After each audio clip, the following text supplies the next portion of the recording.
Hello, my name is Osiris Arachaga Avila.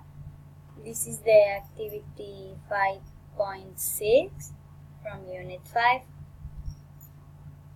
I am going to talk about my pets. They are part of the family too. I have 2 dogs. Their names are Percy and Calypso. They're male and female. Calypso, which is the she dog, is very kind. She eats a lot and likes to run behind any kind of moving things like insects or birds. Percy is a bit grumpy. He likes to bark to all people walking near the house. They are always waiting for their walks. My mom takes them out one day and I do it the next day, and so on. They jump on the bed and I have to talk to them very energetic to get off the bed.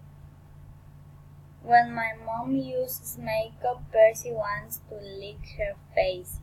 It smells at her, so it maybe thinks it's something good to eat.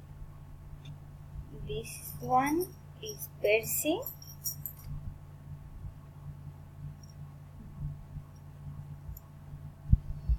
And this one is Calypso. And she is bigger than Percy. Well, I think that's all. Thank you.